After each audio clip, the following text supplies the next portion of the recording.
Welcome back. আপনাদের সবাইকে স্বাগত জানাচ্ছি। আমি রাসেল। আশা করছি আপনারা সবাই ভালো আছেন, ভালোর দলে আছেন। আমিও ভালো আছি, ভালোর দলে আছি। আমি তৃতীয় ঘটনায় যাচ্ছি এবং যেভাবে লেখা আছে সেভাবেই পড়ে শোনাচ্ছি। আসসালামু আলাইকুম রাসেল ভাই, আশা করি আপনি ভালো আছেন আর আপনি তো সবসময় ভালোর দলে থাকেন। আমি রাকিব, কুড়িগ্রাম জেলার রৌমারী উপজেলা থেকে বলছি। আমার বাসা অনেক দূরে হওয়ায় স্টুডিওতে আসা সম্ভব নয়, তাই ইমেইলে পাঠাচ্ছি। বেশি কথা না বলে ঘটনায় যাই। ঘটনাটা আমি সংগ্রহ করি আমার ভাইয়ের বন্ধুর কাছ থেকে। আমাদের কুড়িগ্রামের একটি ঘটনাটি ফয়সাল ভাইয়ের কাছ থেকে শোনা। তার সাথেই ঘটনাটি ঘটে। তিনি আমায় যেভাবে বলেছেন আমি সেভাবেই বলছি।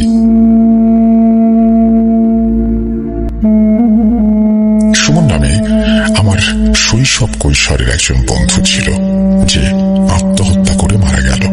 মরার আগে তার নাম ছিল খড়ি সুমন, অর্থাৎ অত্যন্ত শুকনো ছিল সে। মরার পরে নাম বদলে হয়ে গেল দড়ি সুমন। যা হোক, সন্ধ্যার আগ মুহূর্তে শুনতে পেলাম সুমন গলায় দড়ি দিয়েছে। বাড়ি থেকে দৌড়ে গিয়ে ওদের বাড়ির সীমানায় পৌঁছালাম। সবাই হুড়মুড় করে তাকে হাসপাতালে নিয়ে যাচ্ছে।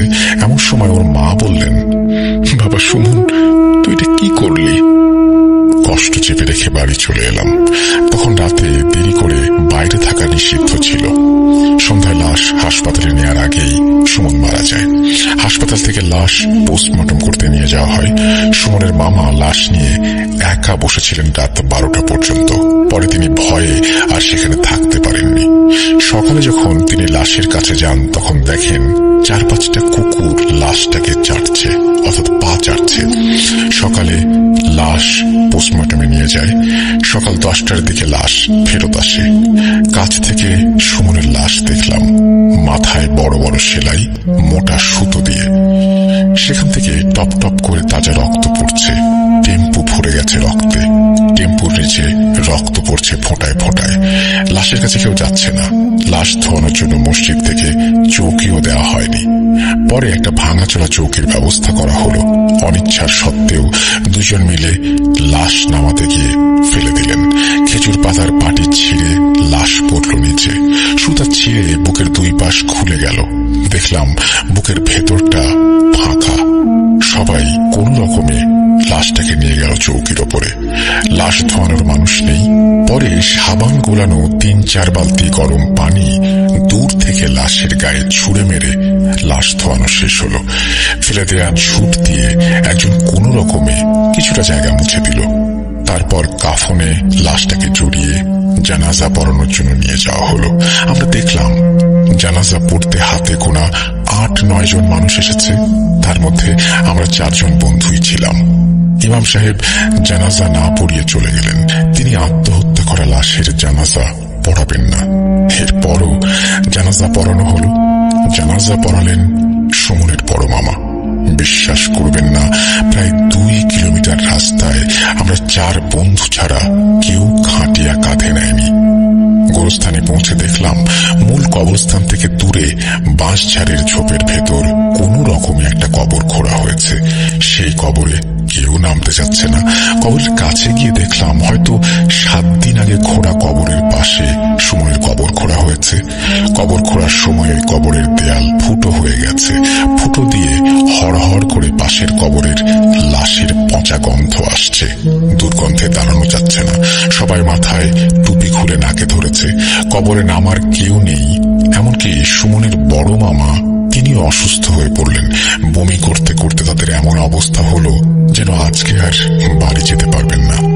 তাদেরও এখানে কবর দিয়ে যেতে হবে।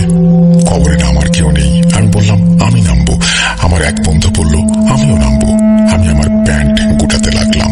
সুমনের এক মামাতো ভাই বললেন, অবিবাহিত কাউকে কবরে নামতে দিয়েন না, আমি নামছি। তিনি লুঙ্গি গুটিয়ে লাফ দিয়ে সেই পচা গলা পানির ভেতর নেমে পড়লেন। একাই কোলে তুলে নিলেন লাশ।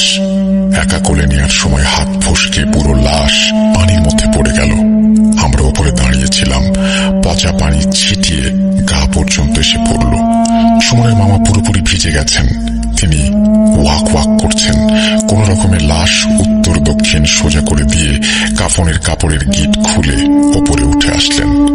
আমার এক হাতে আমি নাক চেপে ধরেছি এবং বাঁশের চাটাই দিয়ে তাড়াতাড়ি কবরের মুখটা আর এক হাত দিয়ে ঢেকে দিলাম। এলোপাতাড়ি কবর দিয়ে কোন রকমে গোরস্থান ত্যাগ করলাম। বাড়ি আসার আগেই আমি সহ আমার সব বন্ধু অসুস্থ হয়ে পড়লাম।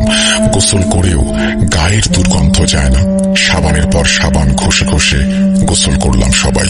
সুমনের কাহিনী যদি এখানেই শেষ হতো তবে ভালো হতো, তবে কাহিনী এখান থেকেই শুরু।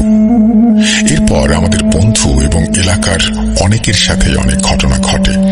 আমার সাথেও অনেক ঘটনা ঘটেছে। সেটা হলো, একবার এক বন্ধুর বাড়িতে গিয়ে ফিরতে ফিরতে অনেক রাত হয়ে গেল।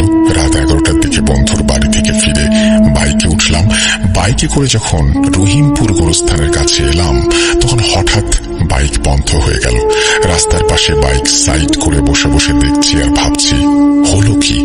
তেল আছে, সব ঠিক আছে, কিন্তু বাইক স্টার্ট নিচ্ছে না কেন? কিকের পর কিক মারছি আর নেমে নেমে দেখছি কি সমস্যা। মেজাজ খারাপ, সিগারেট ধরিয়ে টানছি আর দেখছি।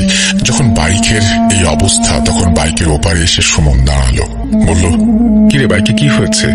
আমি একবার ওর দিকে তাকিয়ে স্বাভাবিকভাবে বললাম, আর বলিস না দোস্ত, কি যে হয়েছে বুঝতে পারছি না, স্টার্ট নিচ্ছে না।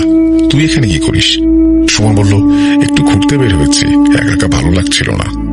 আমি দাঁড়িয়ে হাতে লেগে যাওয়া প্লাগের কালি মুছতে মুছতে দেখি বাইক স্টার্ট নেয় কিনা। এই বলে কিক মারতেই বাইক স্টার্ট নিল। আমি বললাম, থাক, গেলাম। এই বলে বাইক নিয়ে দিলাম এক টান। বেশ কিছু দূর আসার পরে আমার মনে হলো, এইমাত্র কার সঙ্গে কথা বললাম আমি? সুমনের সঙ্গে। এও কি সম্ভব? সুমন তো আজ থেকে 5 বছর আগে মারা গেছে। তাহলে আমি কার সঙ্গে কথা বললাম? বাইকের ওপরেই আমি যেন জমে গেলাম। গ্রামের ভাঙাচোরা রাস্তায় 80তে স্পিড তুলেছি। মনে হচ্ছে তবুও বাড়ি অনেক দূর। বাড়িতে এসেও আমি নিজেকে বিশ্বাস করতে পারছিলাম না যে আমি ভুল দেখেছি, কারণ আমার স্পষ্ট মনে আছে আমি সুমনের সঙ্গেই কথা বলেছি। এরপর আরেকটা ঘটনা ঘটে আমাদের এলাকার মেম্বারের সাথে। এলাকায় টানা 8 বার নির্বাচিত মেম্বার, তিনি অসুস্থ থেকে মারা গেলেন। কয়েকদিন আগে অসুস্থতা সম্পর্কে জানতে পারলাম তার বাড়ির কাজের মানুষের কাছে।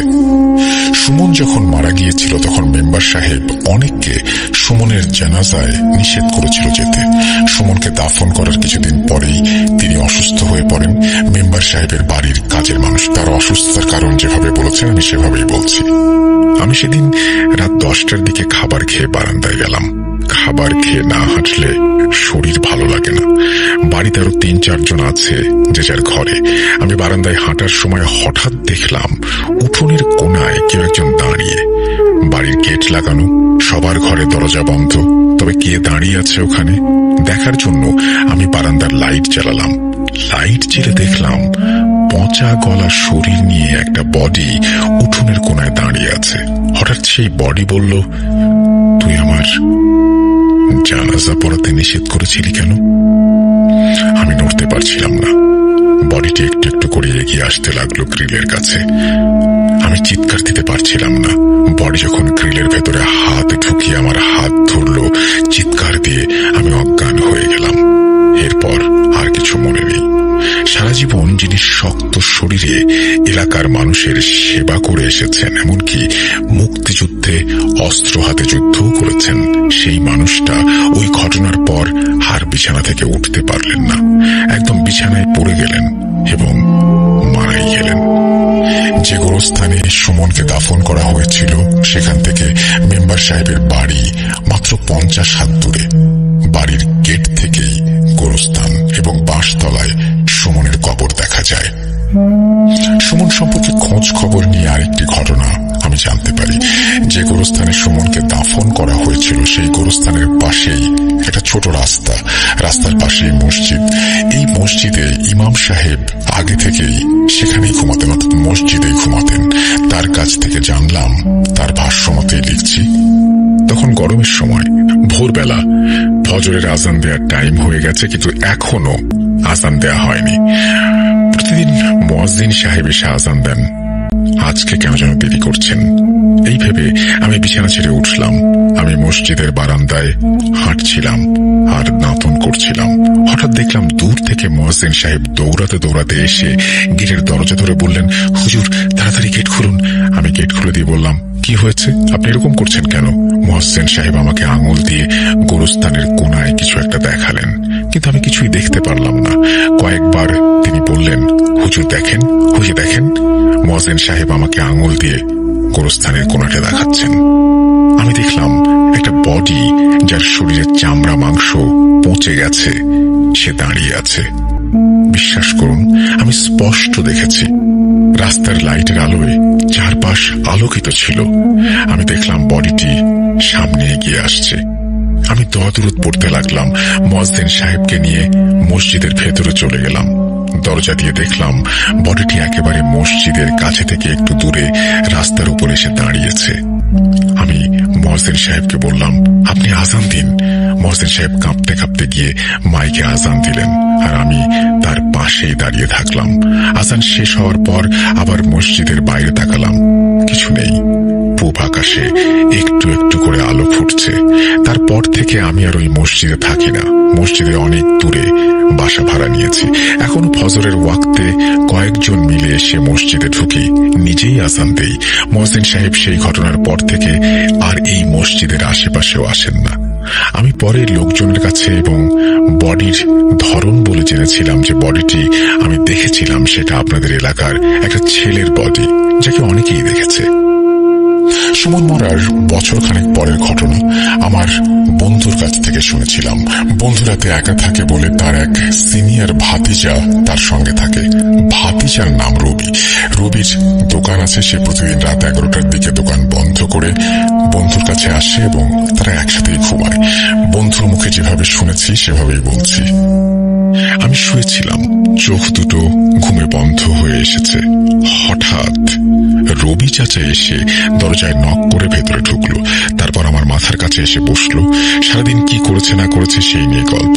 হঠাৎ আমি দেখলাম রবি চাচার চোখ মুখে কেমন একটা পচা পচা ভাব, যেন গলে পড়ছে। চোখ দুটো বের হয়ে এসেছে কোটর থেকে। কথা বলতে বলতে কেন যেন আমার মনে হলো আমি বিছানা থেকে উঠব। আমি বিছানা থেকে উঠতে লাগলাম। তখন রবি চাচা আমার বুকের ওপর একটা হাত দিলেন। আমি উঠতে পারছি না, কথাও বলতে পারছি না, চিৎকারও দিতে পারছি না। আমি দেখলাম যে হাত আমার বুকের ওপরে, তা কোনো স্বাভাবিক মানুষের হাত না। ধীরে ধীরে হাতের চাপ বাড়ছে। এইদিকে রবি চাচার মুখের সব চামড়া মাংস খসে পড়েছে এবং এক সময় চেহারা সুমনের মতো হয়ে গেল তার। আমি লাফ দিয়ে বিছানা থেকে উঠলাম। দরজার দুই পাট অর্থাৎ দুইটা কপাট একদম হাঁ করে খোলা। আমি উঠে গিয়ে আমার আব্বা আম্মাকে ডেকে নিয়ে আসলাম ঘুম থেকে। তারপর তাদেরকে বললাম সবকিছু। তারা বললেন আমি স্বপ্ন দেখেছি। এক সময় আমিও ভাবলাম আমি স্বপ্ন দেখেছি। ঘরে এসে দেখলাম রবি চাচা হাত রেখেছিল যেখানে, সেই জায়গাটা খুব জ্বালাপোড়া করছে। টি শার্ট উঁচু করে দেখলাম চামড়ার উপরে 5টি আঙুলের ছাপ। আর একটা কথা, স্বপ্ন যদি আমি দেখতাম তবে আমি ঘরের দরজায় খিল দিয়ে ঘুমিয়েছিলাম। সেই দরজার কপাট খুলল কিভাবে? সেই ঘটনার রাতে রবি চাচা আমার কাছে ঘুমাতে আসেনি। সে নাকি সেদিন বিকেলে তার বড় ভাইয়ের শ্বশুর বাড়িতে বেড়াতে গিয়েছিল। পরদিন সকালে আমি এবং আমার আর কয়েকজন বন্ধু আমার ওই বন্ধুর বুকের ওপরে একটা বাম হাতের ছাপ দেখেছিলাম। সুমনের মৃত্যুর পর এলাকা পুরোপুরি নিশ্চুপ হয়ে গিয়েছিল। মাঠে ছেলেরা খেলে না, সন্ধ্যা হলেই যে যার ঘরে ঢুকে যায়। আলিফ লায়লা দেখার জন্য সে সময় আমাদের ঘর মানুষে পরিপূর্ণ থাকত। সুমনের মৃত্যুর পর শুক্রবারের সিনেমা আলিফ লায়লা কেউ দেখতে আসে না। এলাকা স্বাভাবিক হতে বেশ কিছুদিন লাগলো। একদিন সুমনের বাড়িতে গেলাম। চাচি আমাকে জড়িয়ে ধরে খুব কাঁদলেন। মাসখানেক পর সুমনের বাবা তাদের বাড়ি ছেড়ে সুমনের দাদির পুরনো বাড়িতে চলে যান। কারণ কি আমি জিজ্ঞেস করলাম চাচিকে। চাচি বললেন কিছু না, শুধু কাঁদলেন। অনেক জিজ্ঞাসাবাদের পরে এক পর্যায়ে চাচি বললেন, আমি মা হয়ে ওই বাড়িতে থাকতে পারি না। 7 দিন আগে তোমার চাচা ঘরের ভেতরে সুমনকে নাকি দেখেছে। আমি তোমার চাচাকে ভুল দেখেছো বলে কথাটা উড়িয়ে দিয়েছিলাম।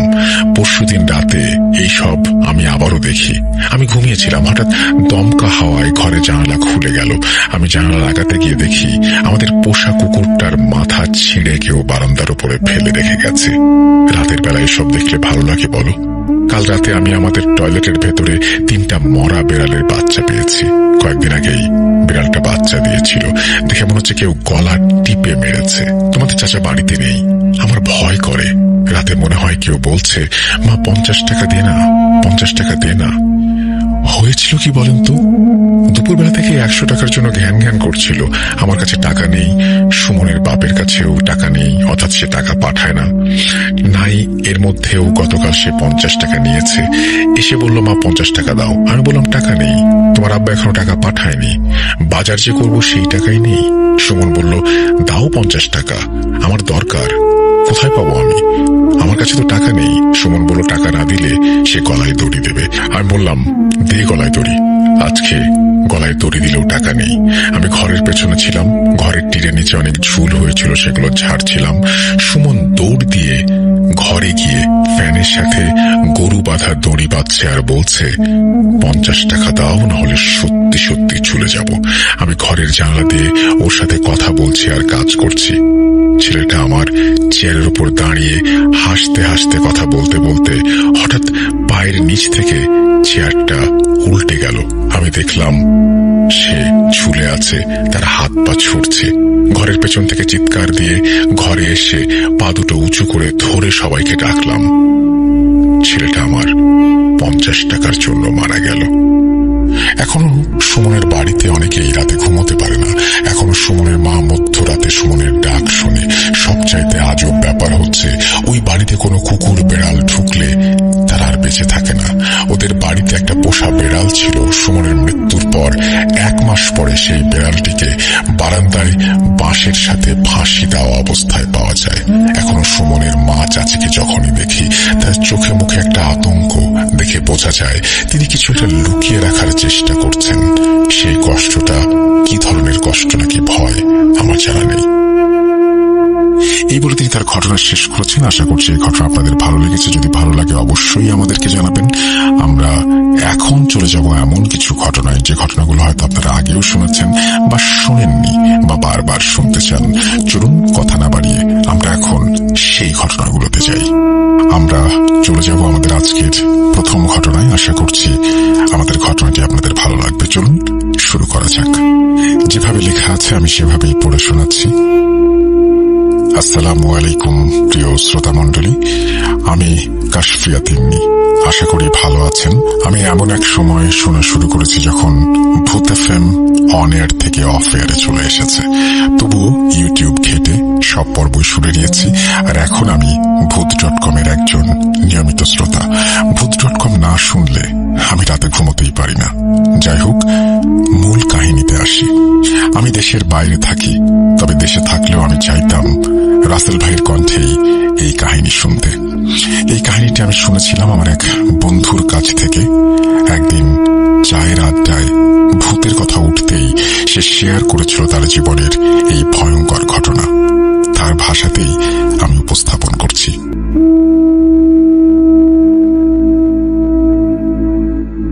চা দোকানে বসে আড্ডা দিচ্ছিলাম। আমরা 5 বন্ধু, সাগর, রিয়াদ, সুমন, পল্টু আর আমি আবিদ। প্ল্যানিং হচ্ছে এই ঈদের ছুটিতে কোথায় যাওয়া যায়। হুট করে রিয়াদ বলে উঠল, ভাই, মরার আগে যদি একবার কাশ্মীর না যাই তাহলে জীবনটাই বৃথা। ভাই, তুই আমার মনের কথাটা বলে দিলি রে। আমি মনে মনে এটাই ভাবছিলাম। সায় দিল সুমন। বাকিরাও সাথে সাথে একটু নড়ে চড়ে বসলো। আমি বললাম, মন তো বলিসনি, চল এই ছুটিতে তাহলে যাই। সবাই সায় দিল। আমরা প্ল্যান ফাইনাল করে ফেললাম। ঈদের 3 দিন পর শুরু হলো আমাদের স্বপ্নের ট্যুর, মিশন কাশ্মীর। সবাই ভীষণ রকমের এক্সাইটেড। স্বপ্নের পাখায় চড়ে আমরা পাড়ি জমালাম আকাশ পথে। বেশ লম্বা জার্নি করে এসেও হাওয়াই জাহাজ থেকে নেমে শ্রীনগরে পা রাখতেই মুহূর্তের মধ্যে চাঙ্গা হয়ে উঠলাম সবাই। সেখান থেকে গাড়ি ঠিক করে চলে গেলাম হোটেল খুঁজতে গুলমার্গে। প্রায় 1.5 ঘন্টা পর আমরা পৌঁছালাম সেখানে। কুয়াশার চাদরে ঢাকা পুরো শহর। রাস্তার চারপাশে সূর্য গাছপালা দেখে কেমন যেন ঘোরের মতো লাগলো, যেন তর সইছিল না আমাদের। যেতে যেতে আমার নজরে পড়ল এক বিশাল মহলের মতো একটি কাঠের বাড়ি, ঠিক যেন স্বপ্নের মতো একটা বাড়ি। ড্রাইভার সাহেব, একটু থামুন তো, এটা তো মনে হচ্ছে একটা হোটেল। হ্যাঁ, কিন্তু আমতা করতে লাগলো ড্রাইভার। দেখে তো মনে হচ্ছে ভাড়া অনেক বেশি হবে। আচ্ছা, অন্য কোথাও দেখি, রিয়াদ বলল। আরে চল গিয়ে দেখি না। ইস, কি সুন্দর। সাগর বলে উঠল। ডানে তাকিয়ে দেখি পল্টু অলরেডি গাড়ি থেকে নেমে গেছে। দাঁড়ান, এই হোটেলটা বেশি সুবিধার হবে না, আসুন আপনাদের অন্য হোটেলে নিয়ে যাই, হিন্দিতে বলে উঠল ড্রাইভার। পল্টু আমার কানের কাছে এসে ফিসফিস করে বলল, বুঝিস না, অন্য হোটেলে গেলে কমিশন পাবে, ধান্দায় আছে বুঝলি। ড্রাইভার ভাই একটু দাঁড়ান, আমরা একটু ঢু মেরে আসি। সুমন, তুই গাড়িতে থাক, আমরা আসছি। এই বলেই পা বাড়ালাম সেই স্বপ্নের বাড়ির পথে। বিশাল ফটক পেরিয়ে ভেতরে যাচ্ছি যত, ততই মুগ্ধ হচ্ছি। দোস্ত, এখানে না থাকলে জীবনের 16টাই বৃথা। বাজেট না হয় একটু বাড়াই, কি বলিস? পল্টু হাঁটতে হাঁটতে বলল, ঠিকই বলেছিস। মাথা নেড়ে সায় দিল রিয়াদ। বেশ অনেকটুকু পথ হেঁটে লবিতে পৌঁছালাম আমরা 4 বন্ধু। কিন্তু ভেতরে এসে যেন একটু হতাশই হলাম সবাই। লবিতে আমরা ছাড়া কোনো টুরিস্ট বা গেস্ট কেউ নেই। রিসেপশনে বিমর্ষ চেহারার এক লোক বসে আছেন। আমাদের দেখে একটু ভ্রু কুঁচকে তাকালেন। আমি ওনার কাছে গিয়ে জিজ্ঞেস করলাম, রুম হবে? রিসেপশনিস্ট লোকটা আমার পা থেকে মাথা পর্যন্ত চোখ বুলিয়ে নিলেন। তারপর বললেন, কয়জন আপনারা? 5 জন। আছে রুম, ভাড়া 2000 রুপি, ডুপ্লেক্স রুম 2000 রুপি। খুশিতে লাফিয়ে উঠল পল্টু আর সুমন। কিন্তু ভাড়া শুনে আমার মনে আচমকা সন্দেহের নীলাভ মেঘ ভর করতে শুরু করল। এত সুন্দর হোটেলের ভাড়া এত কম কিভাবে সম্ভব? বুঝে উঠতে পারছিলাম না খুশি হব নাকি হব না। রিয়াদকে একটু সাইডে নিয়ে আমি জিজ্ঞেস করলাম, তোর মনে কি কোনো খটকা লাগছে? এই হোটেলের ভাড়া এত কম কিভাবে? আমার ভালো ঠেকছে না, জল কেটে পড়ি, অন্য কোথাও দেখি, পরে যদি সব লুটে পুটে নেয় আমাদের। তুই সবকিছুতে এত নেগেটিভ ভাবিস, ধুর, চল তো লাগেজগুলো নিয়ে আসি, এমন সুযোগ বারবার আসে না বন্ধু। এই বলে আমার হাত ধরে হ্যাঁচকা টান দিল রিয়াদ। বাইরে আসতে সুমন জিজ্ঞেস করলো, কে কি হলো রে? আমরা এখানেই থাকছি, ব্যাগ নামায়। খুশিতে ডগমগ করতে করতে গাড়ি থেকে ব্যাগ নামাতে শুরু করলো সুমন।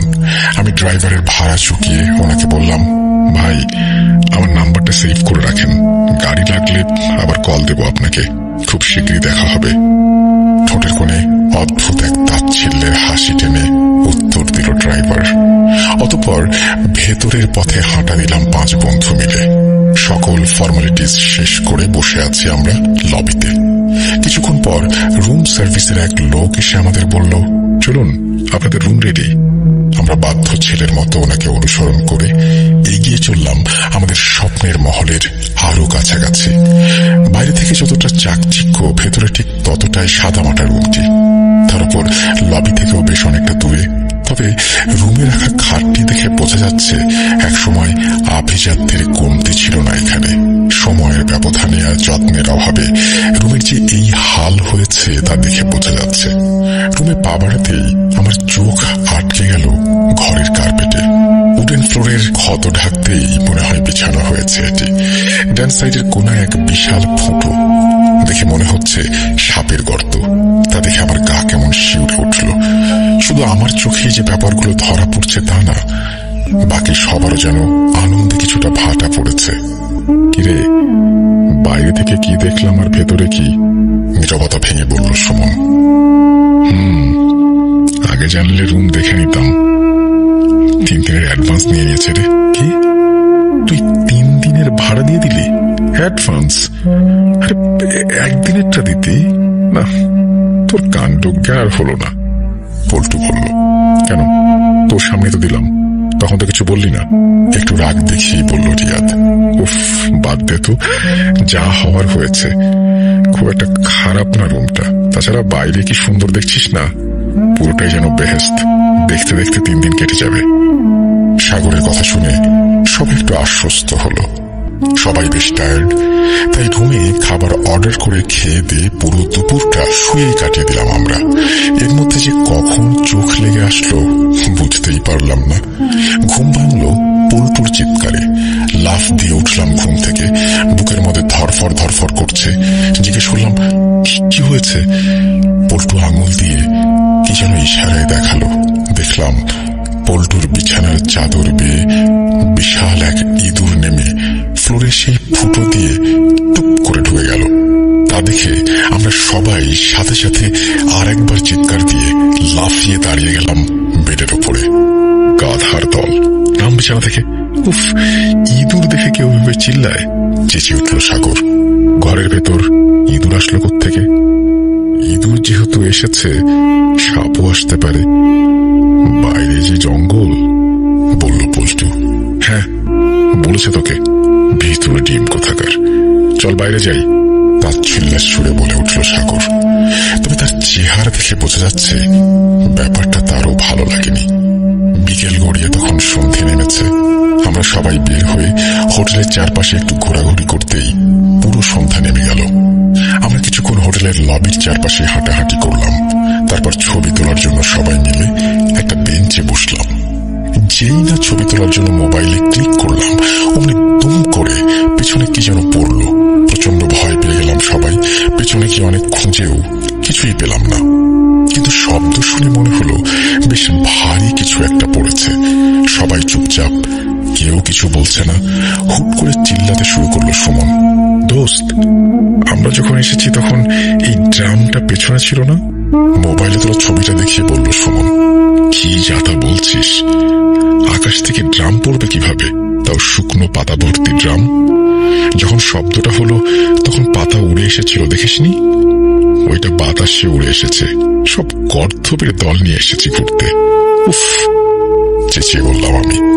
তবে আমিও এখানে আসার পর এই ড্রামটা দেখিনি, কিন্তু আমি তা বলিনি কারণ আমার মনে হচ্ছিল হয়তো আমার চোখের ভুল। চল বাইরে যাই, রাতে জঙ্গলে হাঁটার ইচ্ছা আমার অনেক দিনের। না বাবা, আমি যাব না, তোরা যা, আমি রুমে থাকি, সুমন বলল। রুমে গেলে তোকে ইঁদুর ধরবে। আরে চল না।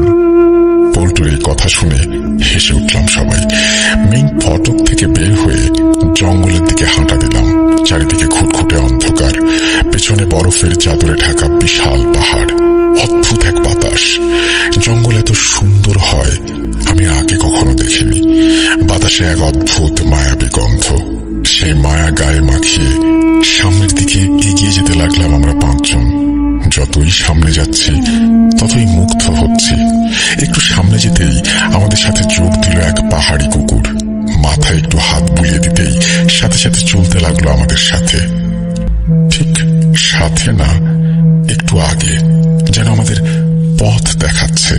কিছুক্ষণ এগিয়ে একটা পড়ে থাকা গাছের ওপর বসলাম আমরা সবাই। পেছনে পাহাড় আর সুউচ্চ গাছপালা। দূর থেকে ভেসে আসছে নানা রকম অচেনা পোকামাকড়ের ডাক।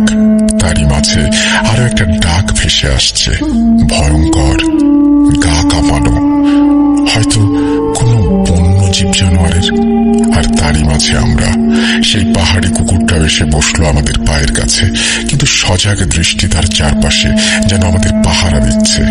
মুখ দেখে মনে হলো সবাই একটু একটু ভয় পাচ্ছে, কিন্তু কেউ কিছু বলছে না। সাগর গুনগুন করে গান গাইছে। রিয়াদ, সুমন আর পল্টু সিগারেট ধরানোর জন্য লাইটার নিয়ে ঝগড়া করছে।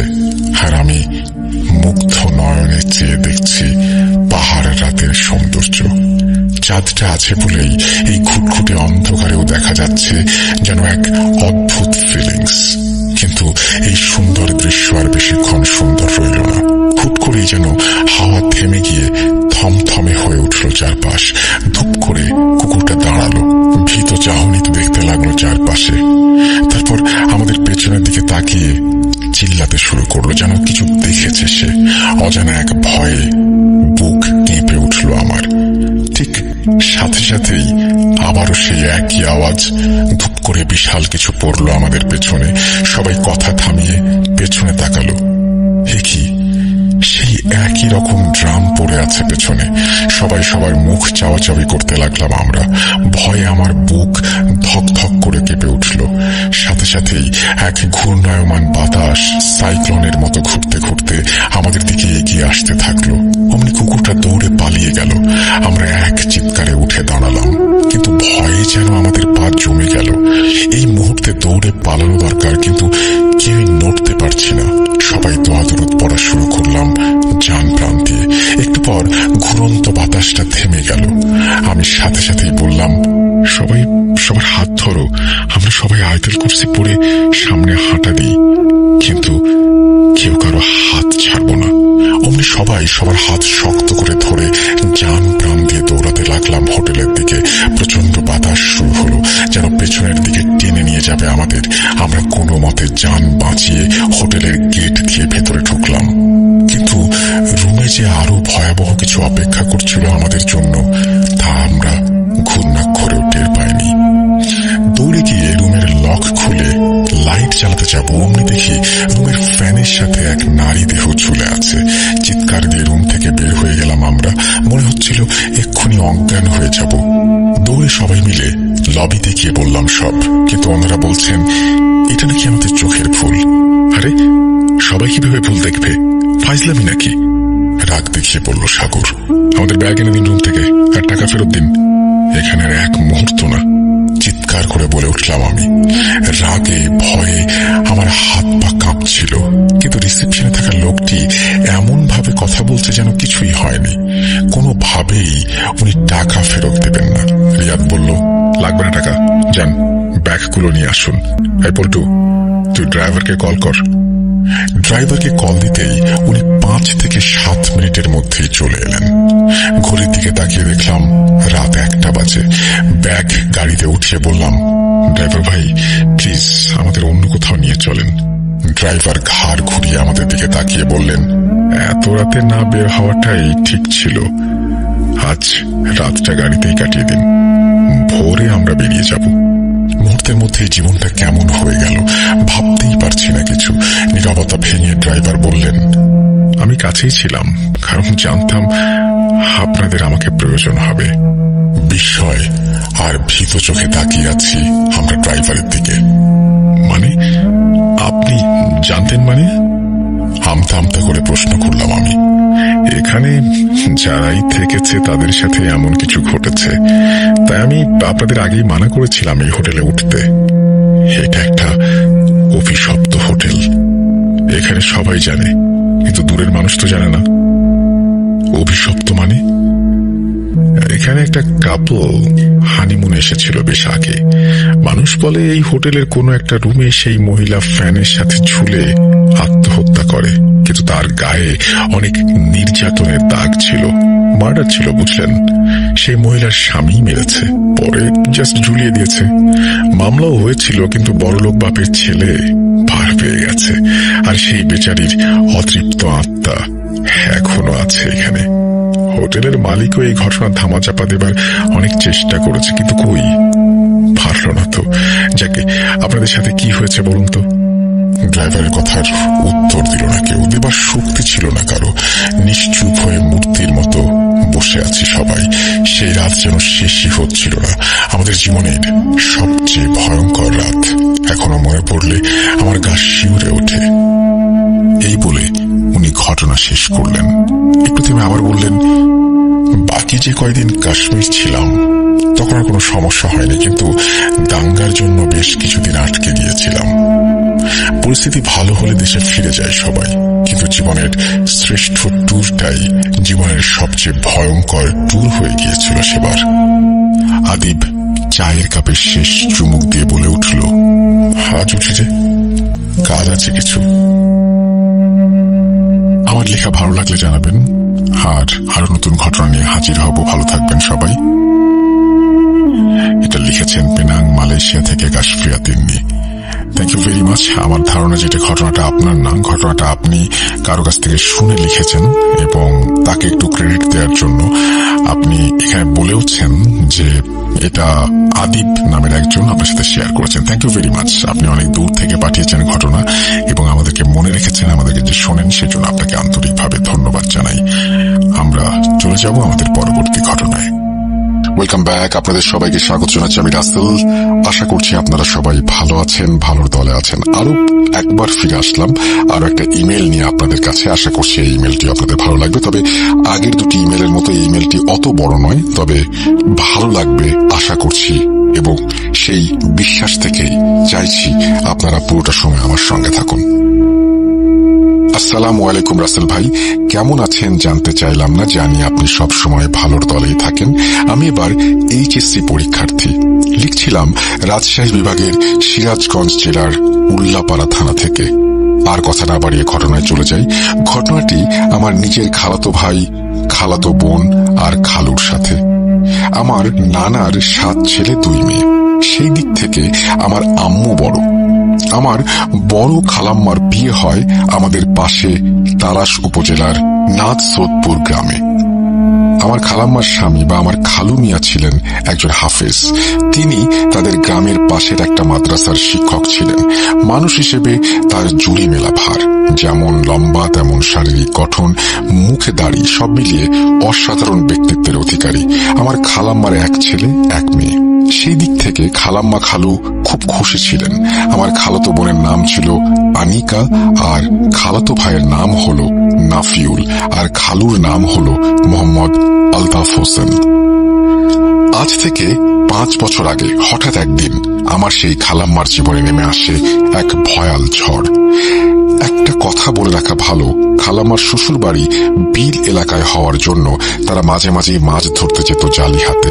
আর এই মাছ ধরাকে কেন্দ্র করেই ঘটনার সূত্রপাত।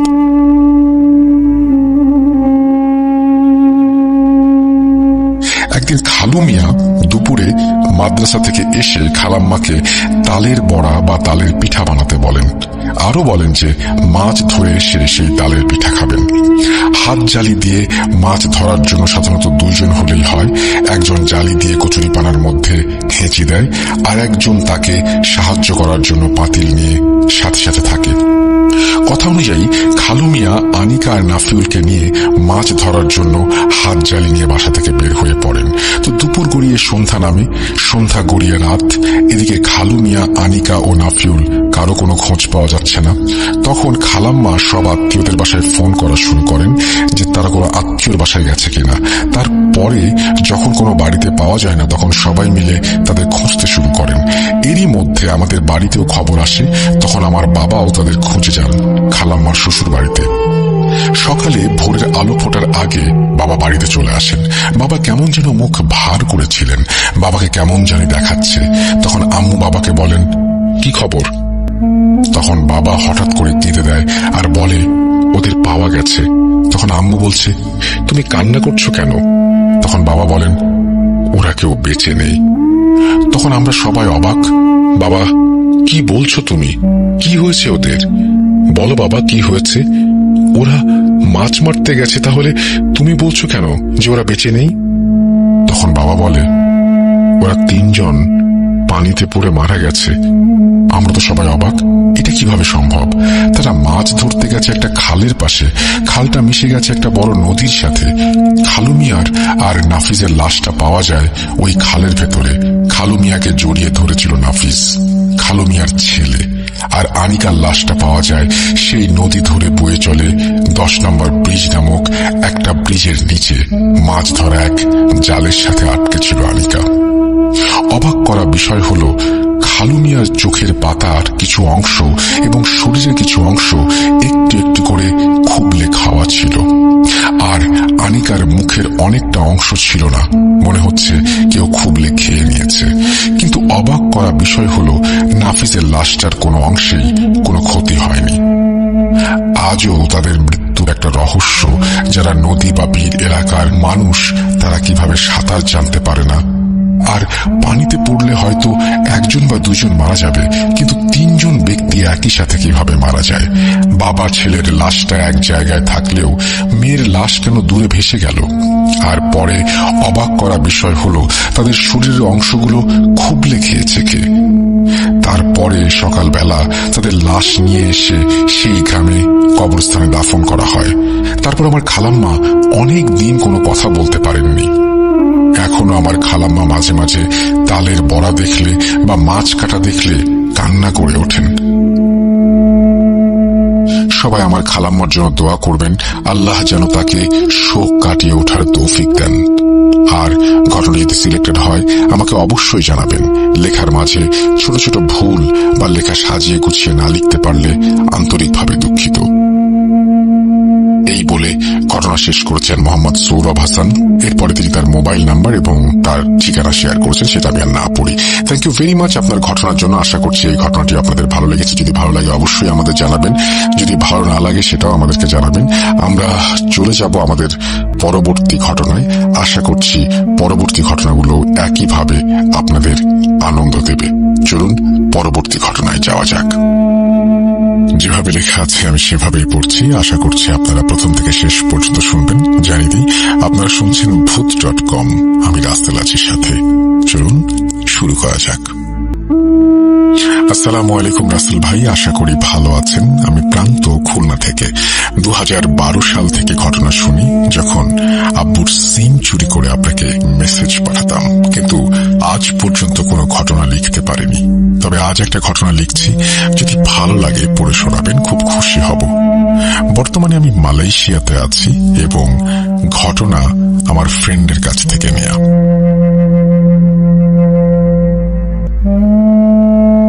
ঘটনাটা আমার বেস্ট ফ্রেন্ড তানভীরের খালার সাথে। তানভীরের খালা খালু দুজনেই খুবই পরহেজগার মানুষ ছিলেন। খালার বাসায় তারা বিড়াল লালন পালন করতেন। তো একদিন খালা তাহাজ্জুদের নামাজ পড়ার জন্য উঠলেন। ওঠার পর তার পাশে তার বিড়ালকে দেখতে না পেয়ে বিড়ালকে তিনি খুঁজতে লাগলেন। বাসার বিভিন্ন জায়গায় খুঁজে না পেয়ে ছাদের দিকে যান। তাদের বাসা 3 তলা, তারা থাকতেন দোতলায়। তো দোতলার সিঁড়ি দিয়ে উঠতে যাবেন তিনি, এমন সময় খালা দেখতে পান বিড়ালটা ছাদের দরজার দিকে এক দৃষ্টিতে তাকিয়ে আছে এবং শক্ত হয়ে। এটা দেখে খালা বিড়ালের নাম ধরে ডাকেন, কিন্তু বিড়াল একভাবে ছাদের দরজার দিকে তাকিয়েছিল।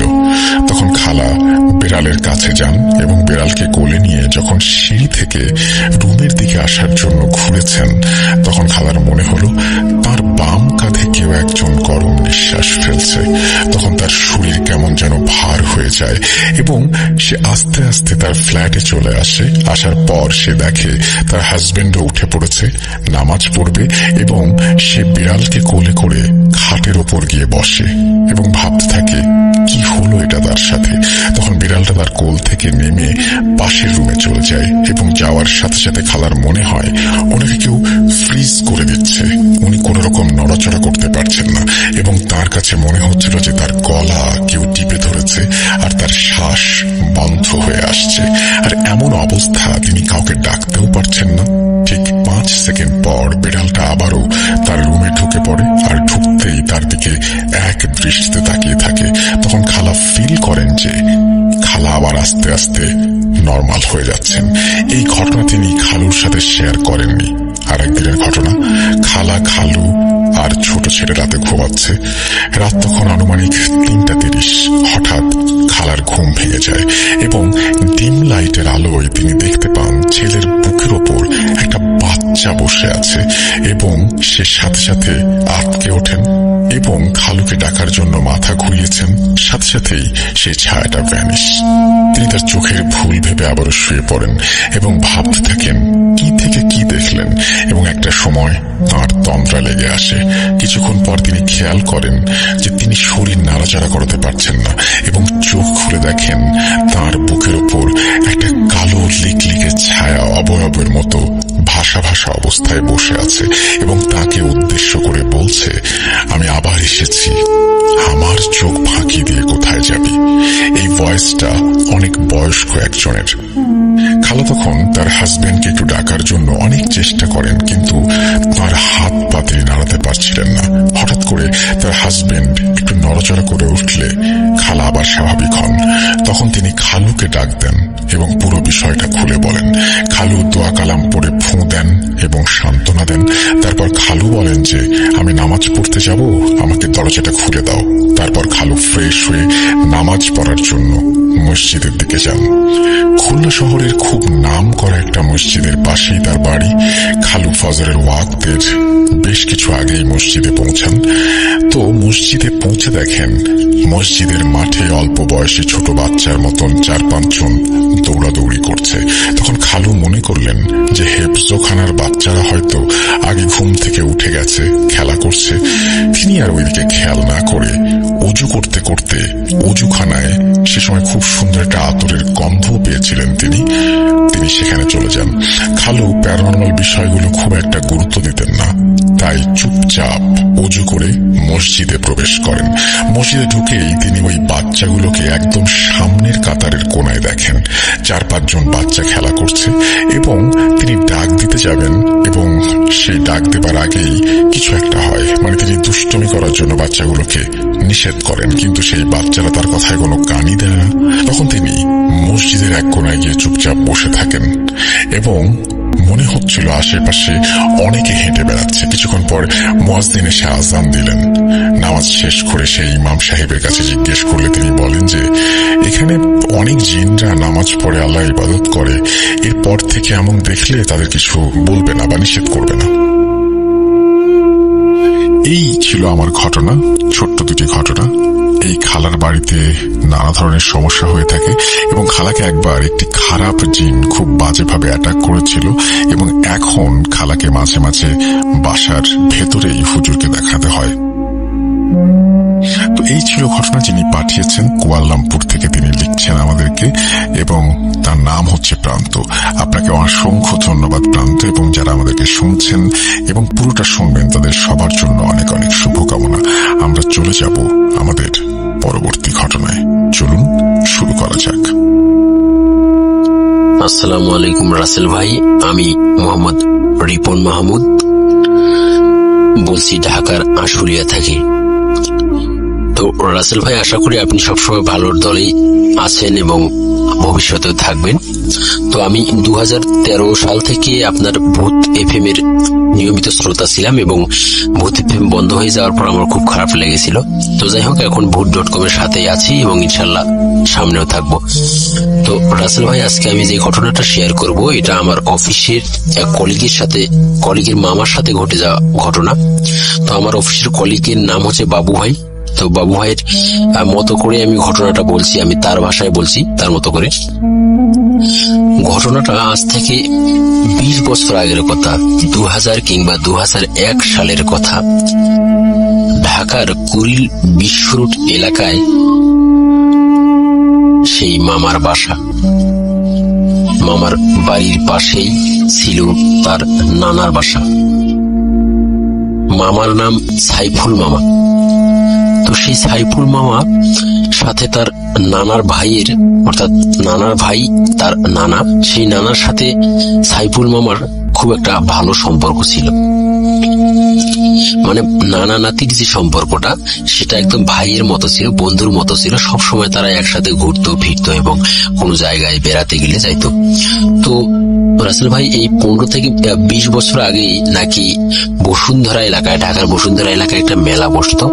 তো সেই মেলাটা যেদিন বসবে তার আগের দিন তারা ওই নানা নাতি মিলে, অর্থাৎ আমার সাইফুল মামা এবং নানা মিলে ওই জায়গাটাতে একটু ঘুরতে যায়। তো ঘুরতে গেলে সেই যে জায়গাটায় মেলা বসবে সেখানে ঘুরতে যায় এবং ঘুরতে গিয়ে দেখে যে সেই জায়গাটাতে একটা পুরাতন বট গাছ আছে এবং সেই যে বট গাছটা, বট গাছের ওখানে গিয়ে ও নানা মামাকে বলল, তোর তো অনেক সাহস, তো তুই কি বট গাছটাকে রাত 3টার সময় এই বট গাছের উপরে উঠে দেখাতে পারবি আমাকে? তো মামা আগে থেকেই, সাইফুল মামা অনেক জেদি প্রকৃতির লোক ছিলেন এবং তিনি সবসময় বাজি ধরতেন আর কি।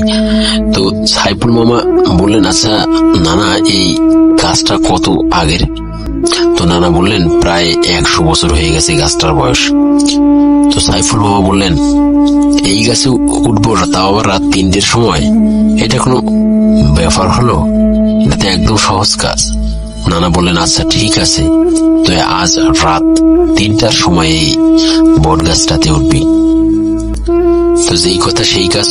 রাসেল ভাই রাতের 3টার সময় নানা একটু দূরে থেকে দেখছিল এবং মামা ওই গাছটিতে ওঠার জন্য, ওই বসুন্ধরা এলাকার ওই গাছটিতে, বট গাছটিতে ওঠার জন্য উনি যায় আর কি। তো রাসেল ভাই উনি গাছটাতে অনেক কষ্ট করে ওঠেন রাতের বেলায় 3টার সময়।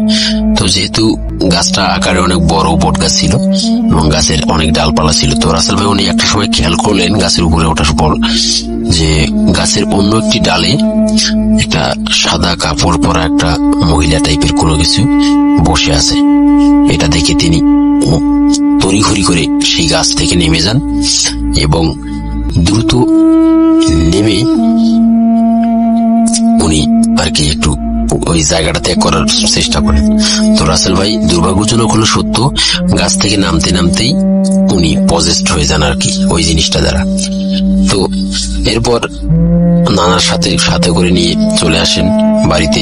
যেই কথা সেই কাজ, বাজি ধরেছিল, বাজিতে সে জিতে গেল। এখন নানাকে তো তাকে কিছু খাওয়াতে হবে। তো আর একটা কথা বলি নাই রাসেল ভাই, সেটা হচ্ছে যে নানা যে বাজিটা ধরেছিল যে পরের দিন কিন্তু মেলা বসবে, সেই মেলায় যা ইচ্ছা তাই তাকে খাওয়াবে, মামাকে খাওয়াবে, এই বাজি ধরেছিল। তো মামা পরের দিন নানা সহ মেলায় গেল। তো সেদিন আর কি কোনো ধরনের এলোমেলো আচরণ বা মিসবিহেভ করেনি, মামা স্বাভাবিকই ছিল সেদিন। তো মেলায় গেল, মেলায় যাওয়ার পর পরের দিনের মেলায় যখন নানা মামাকে নিয়ে গেল, তখন নানা বলল যে কি খাবি বল, তাই খাওয়াবো তোকে। তখন মামা বলতেছে ভাজা মাছ খাবো আমি। তখন নানা একটা চিংড়ি মাছের দোকান নিয়ে যায়, যেখানে চিংড়ি মাছ ভাজি করে বিক্রি করতেছে একটা বিক্রেতা। তো সেখানে গিয়ে দেখা গেল রাসেল ভাই প্রায় 200 পিসের মতো চিংড়ি মাছ ছিল এবং ওই মামা একটা একটা করে হাত দিয়ে নিচ্ছে এবং খাচ্ছে। অবাক করার বিষয় হচ্ছে 200টি মাছ সম্পূর্ণ খেলো। খাওয়ার পর আবার পাশের একটা পিঠার দোকান ছিল, সেখান থেকে 10-20টার মতো পিঠা খেয়ে ফেলল। অবাক করা কাণ্ড। নানা তো পুরোপুরি অবাক। তারপর রাসেল ভাই যেটা হলো, নানা অবাক হয়ে তার দিকে তাকিয়ে রইল এবং মেলাতে ঘুরে ফিরে তারপরে তারা বাসায় ফিরে আসলেন। তো রাসেল ভাই বাসায় ফেরার পর উদ্ভট প্রকৃতির আচরণ করতে শুরু করে সাইফুল মামা। সবাইকে গালিগালাজ, এটা ওটা, মানে আগের তুলনায় সবকিছু যেন অন্যরকম, কেমন জানি তার কাছে এলোমেলো রাখছে। সবাইকে যেমন মানে রাগান্বিত স্বরে কথা বলছে, মানে আচরণটা একটু মানে চেঞ্জ হয়েছে, উদ্ভট প্রকৃতির। তো রাসেল ভাই তারপরে ওই সাইফুল মামা বাড়িতে মিসবিহেভ শুরু করার এক পর্যায়ে তার যে বাবা ছিল, সাইফুল মামার বাবা, সেই নানার আঙ্গুল এক পর্যায়ে পায়ের বৃদ্ধাঙ্গুল কেটে ফেলে সাইফুল মামা। তারপর যেটা হয় যে এইভাবে উদ্ভট প্রকৃতির চালচলন সবাই দেখার পর আশেপাশের মানুষজন মনে করে যে তাকে হয়তোবা বিয়ের বয়স হয়েছে, হয়তোবা বিয়ে দিলে হয়তোবা সব সমস্যার সমাধান হবে। তো এক পর্যায়ে রাসেল ভাই তাকে বিয়ে দেওয়ার জন্য আসলে বিয়ের কথাবার্তা চলতে থাকে। তো এমন সময় হঠাৎ করে একদিন উনি রুম থেকে গায়েব, মানে রুমে ছিল, রুম থেকে হঠাৎ করে দেখে নাই, একদম একটানা 7 দিন উনি নিখোঁজ। তো রাসেল ভাই ওনাকে যে জিনিসটা পজেস্ট করেছিল সেই জিনিসটাই ওনাকে আসলে অন্য একটা জগতে নিয়ে যায়।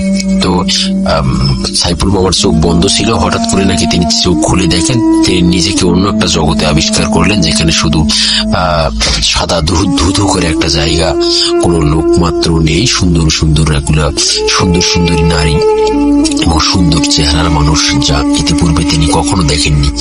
তো রাসেল ভাই ওনাকে একটি সুন্দর মেয়ে বলছে, তুই আমাকে ছাড়া আর কাউকে বিয়ে করতে পারবি না, যদি বিয়ে করিস তাহলে তোর বিশাল একটা ক্ষতি হবে। তো সাইফুল মামা বলল, মানে প্রতিশ্রুতি দিল যে আমি বিয়ে করব না। ওই মেয়েটা বলতেছে তাকে যে যদি তুমি বিয়ে করো তাহলে তোমার একটা চোখ অন্ধ হয়ে যাবে এবং তুমি প্রতিবন্ধী হয়ে থাকবে চিরতরে। তো রাসেল ভাই 7 দিন পর হঠাৎ করে নিজেকে ঘরের মধ্যে আবিষ্কার করলেন সাইফুল মামা। বাড়ির সবাই খুশি, 7 দিন পর বের হলো, ও যে কোথা থেকে হোক আসছে, এটাই অনেক খুশির খবর। তো সবাই মিলে দেখলো যে সাইফুল মামা ঘরে শুয়ে আছে এবং তার সাথে কি হয়েছে সেটা সে ভালোভাবে বলতে পারে না, শুধু জানে যে অন্য একটা জগতে তাকে নিয়ে যাওয়া হয়েছিল এবং তার সাথে কথা বলা হয়েছে। তো এতটুকুই সে জানায়। তো রাসেল ভাই এখানে এদিকে বিয়ের প্রস্তুতি যখন চলছিল, তবে রাসেল ভাই একটা অবাক করার কাণ্ড হলো, যেদিন বিয়ের মানে সকল কার্যক্রম শুরু হবে, বিয়ে হবে আর কি, তো সেই দিন একটা কাজ হলো, সেটা হচ্ছে যে অবাক করার ঘটনা হচ্ছে বাসায় ভরা লোকজন, কিন্তু হঠাৎ করে দেখা গেল কি যে বিদ্যুৎ, সব জায়গায় বিদ্যুৎ আছে কিন্তু বাসায় বারবার বিদ্যুৎ শুধু আপ ডাউন করছে। হঠাৎ করে বিদ্যুৎ চলে যাচ্ছে, আবার আসছে, আবার চলে যাচ্ছে। এই বিষয়টা খেয়াল করার পর দেখলো যে আগের সময় হয়তো বা টিন শেডের ঘর ছিল, তো টিন শেডের ঘরে লক্ষ্য করলো যে এই সারা বাড়ির যে ঘরের বেড়াগুলো, আমরা যেটাকে বলি বেড়াগুলো রয়েছে, বেড়াগুলো বিদ্যুৎ সংযোগ পাচ্ছে আর কি, মানে হাত দিলেই শক করছে। তো এই বিষয়টি খেয়াল করার পর কোনো এক কর্মে বারবার যখন এই ধরনের ঘটনা ঘটতে থাকে, অনেকে শক খাচ্ছে, তখন এক পর্যায়ে বিয়ে সেদিন স্থগিত করে যে বিয়ে আজকে হবে না। তো রাসেল ভাই হবে না বলে সবাই সিদ্ধান্ত নিল যে আজকে বিয়ে হবে না একটা পর্যায়ে। তো রাসেল ভাই এর ভিতরেই ওই সাইফুল মামার সাথে ওই সেই নানার আরো একটা মানে বাজি ধরে, বাজি চুক্তি হয় আর কি। তো এটা কি ধরনের বাজি? এটা হচ্ছে যে এক মানে আমরা বিভিন্ন আয়োজন করলে অনুষ্ঠানে যে দেখে থেকে বড় ধরনের যে পাতিলগুলো আমরা দেখি, হাড়িগুলো, ডেক যাকে বলে গ্রামের ভাষায়, তো এক ডেক আপনার বিরিয়ানি এবং 4টা খাসির মাংস, 4টা খাসির যতগুলো মাংস হবে এবং এক ডেক বিরিয়ানি ওই সাইফুল মামাকে খেতে হবে। এবং সাইফুল মামা নিশ্চিন্তে বলে, হ্যাঁ এটা কোনো ব্যাপার হলো, খেতে পারবো। যে কথা সে কাজ রাসেল ভাই। উনি 200 জনের খাবার, অর্থাৎ এক ডেক বিরিয়ানি এবং 4টা খাসির মাংস এক পোষণাতেই একবার মানে আধা ঘন্টার মধ্যে খেয়ে ফেলে। অবাক করা কাণ্ড রাসেল ভাই। এটা দেখে তো সবাই অবাক হয়ে গেল। তারপর রাসেল ভাই যেটা ঘটলো, সবাই যখন অবাক, তখন সেই নানা জিজ্ঞেস করলো সাইফুল মামাকে যে তুমি কিভাবে খেলে এটা? আরো কিছু আছে নাকি? থাকলে আমাকে দাও, আমি আরো খাবো। এটা শুনে তো আরো অবাক। তবে রাসেল ভাই এরকম করতে করতে যখন পরের দিন সকাল হলো, পরের দিন সকাল গেল, দুপুর বেলার সময়টুকু পার হয়ে গেল গল্প গুজব করতে করতে। আর রাতের বেলা ওই নানা বলতেছে, সাইফুল আজকে আমি আর বাসায় ঘুমাবো না, আজকে আমি তোর সাথে ঘুমাবো। তা সাইফুল মামা বললো যে আচ্ছা ঠিক আছে, আমার সাথে ঘুমান, সমস্যা নেই। তো রাতে ঘুমাতে যাওয়ার সময় ওই যখন পিছনে গেল, যাওয়ার পর নানা সাইফুল মামাকে জিজ্ঞেস করছে, আচ্ছা তুই যে আজকে বাজি ধরে এতগুলো খাবার খেলি, এটা আসলে কিভাবে সম্ভব? তো সাইফুল মামা একটা মুচকি হাসি দিয়ে বলল, নানা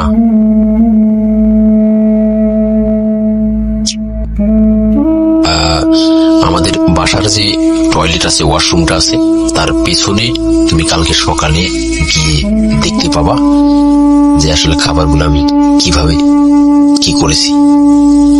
তো এই কথা বলে তারা ঘুমাতে যাওয়ার প্রস্তুতি।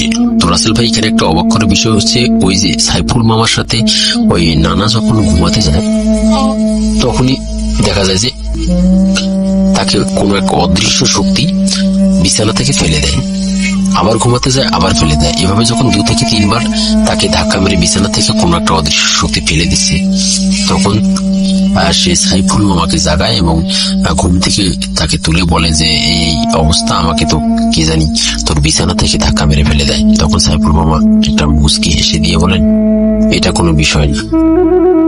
এভাবে অবাক করা দৃষ্টিতে সাইফুল মামার দিকে চেয়ে থাকেন নানা। এর কিছুক্ষণ পর নানা বাসা থেকে বের হয়ে ওই রাতের মধ্যেই দেওয়াল টপকিয়ে নিজের বাড়িতে চলে যায়। এবং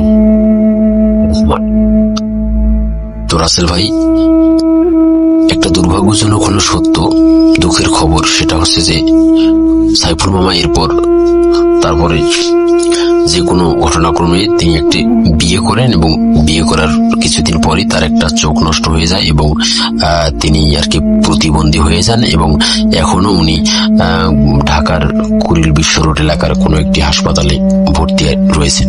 তো এই ছিল আমার ঘটনা। ভালো লাগলে সবার সাথে শেয়ার করবেন। ধন্যবাদ। শুনছেন ভূত.com এপিসোড নাম্বার 225। আমি রাসেল আছি আপনাদের সাথে। আরো একবার আপনাদের সবাইকে স্বাগত জানাচ্ছি। আমরা তৃতীয় অডিও ক্লিপে যাব এবং আপনারা যারা আমাদের ফেসবুকের যে পোস্টটা দেখতে পাচ্ছেন সেখানে কমেন্ট করতে পারেন। যে কোনো প্রশ্ন থাকলে সেখানে করতে পারেন। আমাদের ফেসবুক পেজের অ্যাড্রেস হচ্ছে www.facebook.com/russell.স্বাধীন। আমাদের একটা ইউটিউব চ্যানেল আছে rjrussellbooth.com, সেখানেও আপনারা কানেক্টে থাকতে পারেন সমস্ত আপডেট পাওয়ার জন্য। আমরা চলে যাব আমাদের পরবর্তী ঘটনায়।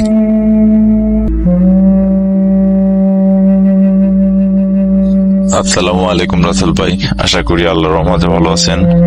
আমার নাম মোহাম্মদ মাজিদুল ইসলাম বাপ্পি। আমার বাসা খুলনা জেলার ডুমুরিয়া থানা চিচুড়ি গ্রামে। তো আমি কথা না বাড়িয়ে সরাসরি আমার ঘটনায় চলে যাচ্ছি। রাসেল ভাই, আমি যে ঘটনাটি বলবো আজকে সেটি মূলত আমার সঙ্গে ঘটে। রাসেল ভাই, আমার সঙ্গে যে ঘটনাটি ঘটে এটা বেশি দিন আগে নয়, এটা 2020 ফেব্রুয়ারি মাসে। রাসেল ভাই, আমার সঙ্গে যে ঘটনাটি ঘটে এটা সেদিন বিকেল বেলায় আমি আমাদের যে স্কুলে মাঠ আছে, গ্রামের স্কুলে মাঠ, সেখানে আমি খেলা করতে যাই। তো খেলা শেষে আমি বাড়ি ফিরি তখন বাজে প্রায় 7টা। তো রাসেল ভাই, বাড়ি ফেরার পরে আমি হাত মুখ দিয়ে ফ্রেশ হয়ে যখন বসি একটু, তখন কিছুক্ষণ পর আমার এক চাচাতো ভাই আমার কাছে আসে। তো সে বলে, ভাই আমি তো সৌদি আরব যাবো, তো আমার ভিসা চলে আসছে, তো আমার কিছু কেনাকাটা করতে হবে, তুই আমার সঙ্গে যাবি। এখন যাওয়ার পরে আমরা কিছু কেনাকাটা করবো। তখন আমি আমার ভাইকে বলি যে, দেখ আমার কাছে টাকা নেই, আমি এখন যেতে পারবো না। তখন আমার ভাইটি বলে, দেখ আমার ফ্রেন্ডের বাইক আছে, আমরা 3 জনে যাবো আর আসবো, বেশি সময় লাগবে না। তখন রাসেল ভাই, আমরা 3 জন বাইক নিয়ে বের হয়ে যাই। আমাদের পাশে একটা জায়গা আছে যেখান থেকে আমরা জামা কাপড় এগুলো কিনবো। তো আমরা সেখানে প্রায় 8টা বাজতে পৌঁছে যাই। তো রাসেল ভাই, আমরা যখন সেখানে পৌঁছে যাওয়ার পরে যখন কেনাকাটা করি, তখন আমাদের এক ফ্রেন্ড ফোন দেয় এই জন্য যে আমাদের পাশের এলাকায় একটা অনুষ্ঠান হচ্ছে, সাংস্কৃতিক অনুষ্ঠান, খুব ভালো একটা অনুষ্ঠান হচ্ছে। তো আমাকে ফোন দিয়ে বলে, তাড়াতাড়ি চলে আয়, ভালো একটা অনুষ্ঠান হয়ে যাচ্ছে, তোরা তাড়াতাড়ি আয়। তো তখন আমি আমার ভাইকে বলি, দেখ ভাই, অনুষ্ঠান শেষ হয়ে যাচ্ছে, তাড়াতাড়ি তোদের কাজ সার। তো রাসেল ভাই, আমাদের 30-40 মিনিটের ভিতর কেনাকাটা হয়ে যায়। তো তখন আমরা গ্যারেজ থেকে বাইকটা নিয়ে বের হয়ে যাই। তো রাসেল ভাই, যখন বের হয়ে আমরা যখন বাড়ি পথে আসি, তখন একটা ভয়ঙ্কর একটা জায়গা আছে, জায়গাটার নাম হচ্ছে পোড়াবটতলা। বলতে গেলে রাসেল ভাই, সেখানে প্রায় মাসে 1-2টা ভয়ঙ্কর অ্যাক্সিডেন্ট হয়। তো রাসেল ভাই, আমরা যখন সেই ঘটনাস্থলে আসি, ঠিক তখন আমাদের যে বাইকের ড্রাইভার, তখন তিনি বলে যে, আমি তো এখানে 3-4টা রাস্তা দেখতে পাচ্ছি। তখন সে বলে, এখন কি করবো ভাই, আপনি একটু বলেন। তখন আমি বলি, তুমি তাড়াতাড়ি গাড়ি থামাও। তো রাসেল ভাই, তখন সে সঙ্গে সঙ্গে হাইড্রোলিক ব্রেক চাপে। তো বলে রাখা ভালো রাসেল ভাই, তার গাড়িটি ছিল পালসার DX এর গাড়ি।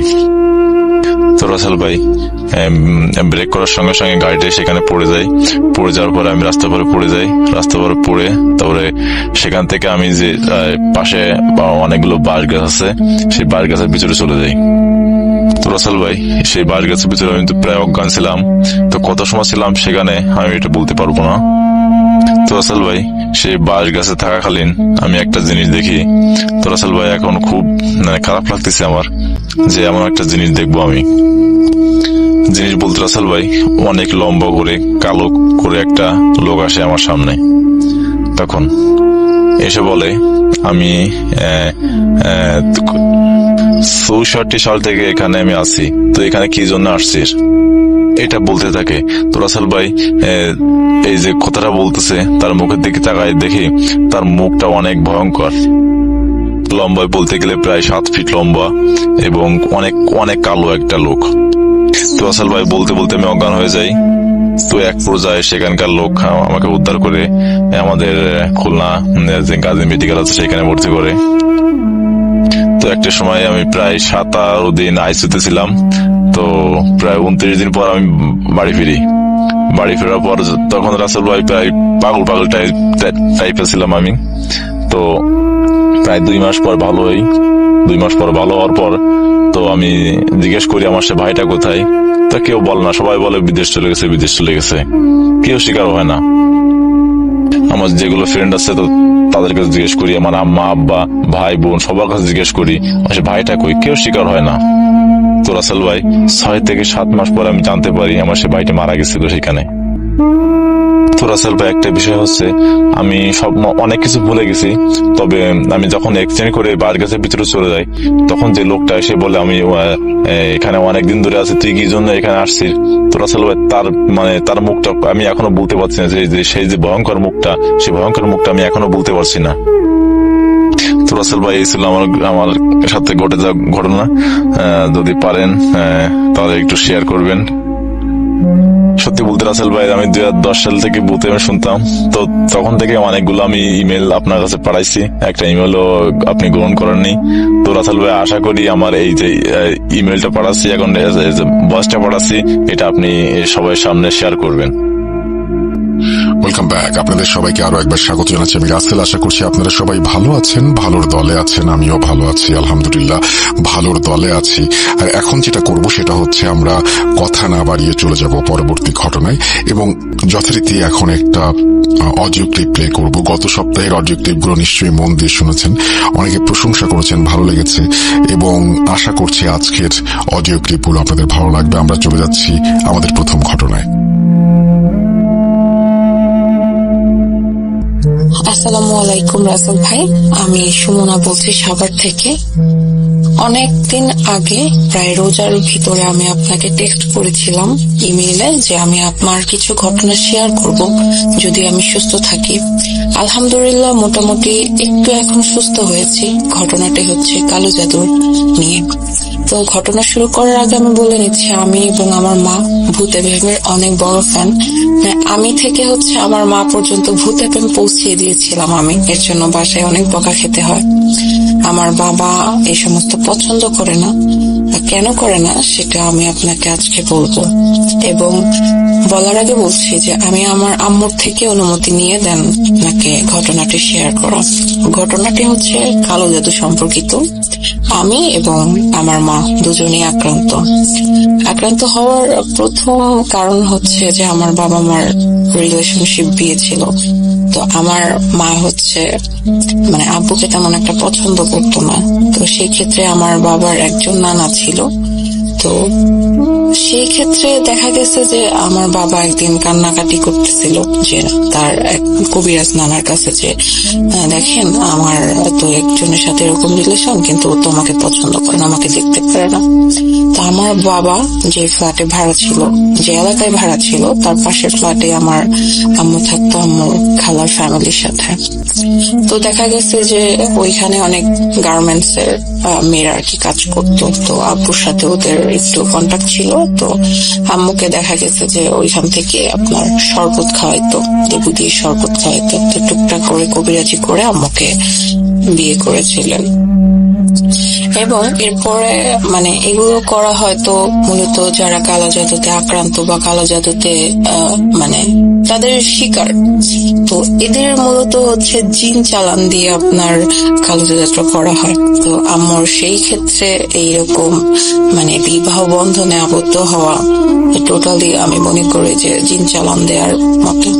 তো মাঝখান দিয়ে অনেক বছর পরে দেখা গেছে আমি যখন হই তারপর থেকে আম্মুর প্রবলেম, যেহেতু জিন চালানের সমস্যাগত কারণে আম্মুর শারীরিক প্রবলেম, মানসিক প্রবলেম, বাবার সাথে তেমন একটা বনতো না। ঠিক আছে, তো বাবার সাথে না বোনানোর কারণে অনেক ঝগড়াঝাটি আমি আমার ছোটবেলা থেকে আপনার এরকম ক্রাইসিসে বড় হয়েছে যে সপ্তাহে 2 থেকে 3 দিন আপনার এরকম ঝগড়াঝাটি লেগেই থাকবে। তো আমি ওইটার ভিতর দিয়ে এখন এইচএসসি কমপ্লিট করেছি, অনার্সে ভর্তি হব। তো একটা কথা বলতে চাই যে পাপ ছাড়ে না বাপকে, এটা হচ্ছে প্রচলিত কথা।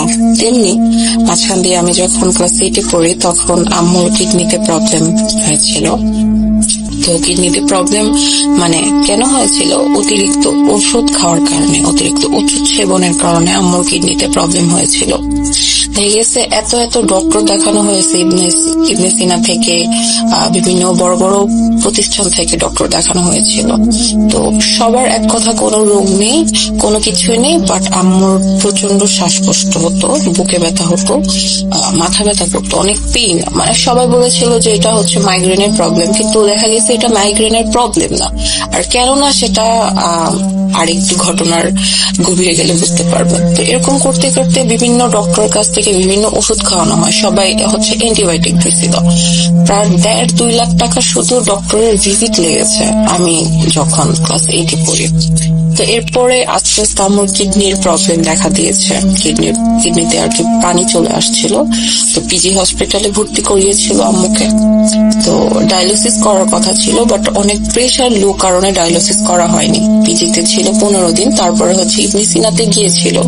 তো ইবনে সিনা থেকে রিটার্ন করে দিয়েছে আম্মুকে, যে মানে পানিতে হাত পা এত ফুলে গেছে, আম্মুকে এখান থেকে রিটার্ন করে দিয়েছে যে আম্মুকে আসলে এখানে ভর্তি করাবে না। তো বাসায় আসার পরে আম্মু এখন ডায়ালিসিস ছাড়া হয়তো সবার দোয়ায় যে সুস্থ হয়েছে। তারপরেও মাঝে মধ্যে ডক্টর বলেছে যে কিডনির প্রবলেম হলে সেক্ষেত্রে আপনার এরকম করতে। যেহেতু আমি জানি যে এই কাজগুলো করানো হয় যে তাদের কবিরাজদের পালিত জিনদের কারণে, হয়তো বা আম্মুর সেই প্রবলেম গুলো ফেস করেছিল। যে আম্মুর তো যেহেতু কিভাবে বিয়েটা হয়েছিল আমি আসলে জানতে পারি পরবর্তীতে আমার মানে নানার কাছ থেকে। তো এখনো সংসার করছে, তো মাঝখান দিয়ে আপু কি করেছিল, কবিরাজি শিক্ষা আর কি নিচ্ছিল। মানে তার অফিসের এক কলিগ হচ্ছে বান্দরবন থেকে, মানে চাকমাদের কাছ থেকে কবিরাজি শিখেছিল। তো সেখান থেকে অ্যাকচুয়ালি কবিরাজি শিক্ষা নিচ্ছিল, বাট এরপরে কি হয়েছে, সে আর কন্টিনিউ করে নাই। তারপরে আমাদের ঘরে আমি দেখতাম যে রাত হলে বাবা তার রুম আটকিয়ে আর কি বিভিন্ন জাফরান কালির দেন হচ্ছে বিভিন্ন মানে আদার্স যে কবিরাজি শিক্ষার যে জিনিসপত্র লাগে, একটা সাদা কাগজ, তারপর হচ্ছে কিছু ডায়েরিতে কিছু নকশা আঁকানো। তো এগুলা করতে গিয়ে তার একটু মেবি প্রবলেম হচ্ছিল, মানে দেখা গেছে যে অনেক সিকনেস কাজ করতো তার ভিতরে। এমনিতে অনেক চিকন মানুষ বাবা, শুকিয়ে যাচ্ছিল। এরকম করতে করতে মোটামুটি আম্মুর চ্যাপ্টারটা ক্লোজ। আমি কেন হচ্ছে এটা বলছি, যে আমি প্রথমে ঘটনা শুরু করার আগে আমি আপনাকে বলেছিলাম যে পাপ ছাড়ে না বাপকে। তো যেহেতু একটা পাপ করলে আল্লাহ তাআলা আছে, সেহেতু এর মানে শাস্তি অবধারিত। সেই শাস্তিটা হচ্ছে আমার ক্ষেত্রে, ঠিক আছে, আল্লাহ তাআলা হয়তো আমাকে দিয়ে আম্মুকে শাস্তি দিয়েছে। আমি নিজে একজন জাদুগ্রস্ত এখন বর্তমানে। ঘটনাটা বলি যে আমি কেন এই কথাটা বলেছি, যে আমার যখন ক্লাস 8-এ ক্লাস 7-এ পড়ি তখন থেকে আমার বিয়ের প্রবলেম আসে। হয়তো আমার বিহেভের কারণে, কথাবার্তার কারণে, এত ছোট বয়স থেকে দেখতে এতটা সুন্দর না, তারপরেও মানে কেন জানি অনেক বিয়ের প্রবলেম আসতো। তো এই দেখতাম কি যে আমার ফ্যামিলির অনেকজন হচ্ছে হিংসা করতো, কারণ অনেকজন আছে যে অনার্স মাস্টার্স পড়তেছে, তাদের হচ্ছে বিয়ে হচ্ছে না, ঠিক আছে।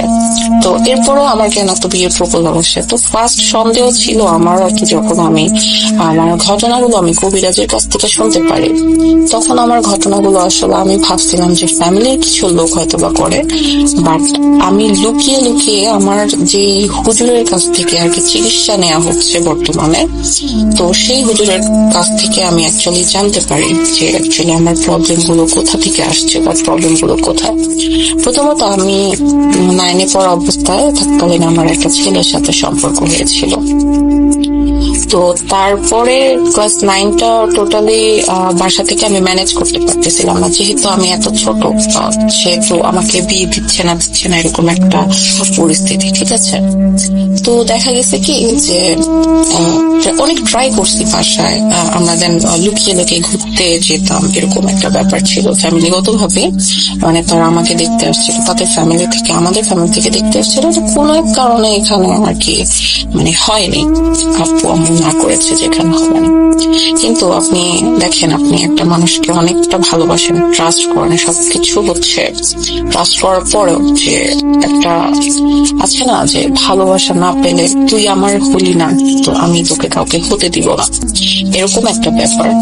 তো ওই ছেলেটা আমার মাথার চুল নিয়ে আর কি আমার ব্যবহৃত অন্য আর কি হিজাব যেটা, তো সেটা নিয়ে কালো জাদুটা করেছিল আর কি।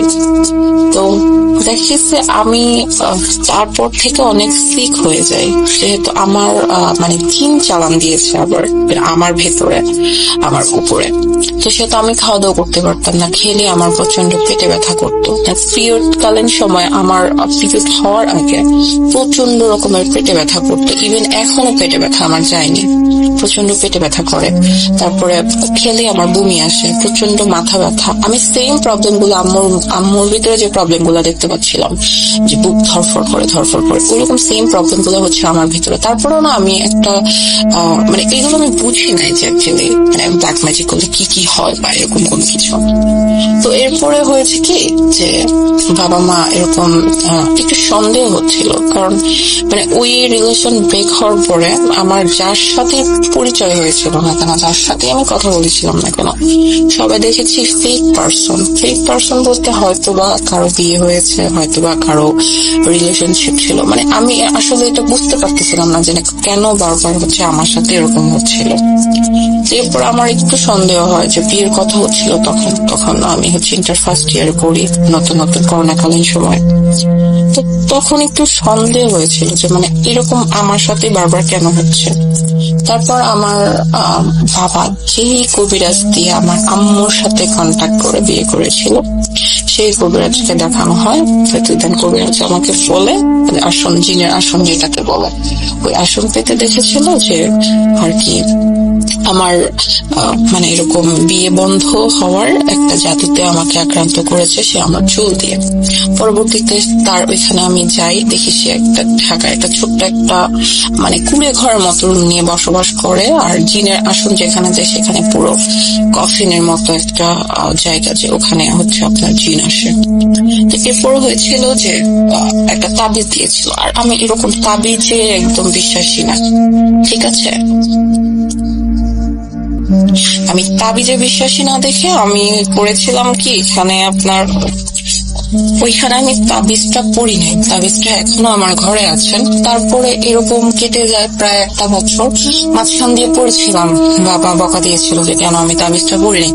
যেহেতু তার সেখানে বিশ্বাস আছে, সেহেতু সে তাবিজটা আমাকে পড়তে বলেছিল, বাট আমি সেটা পড়ি নাই। তো ছিল এরকম ছিল, আবার এরকম বিয়ের প্রপোজাল আসে, কথাবার্তা হয়, বিনা কারণে ভেঙে যায়।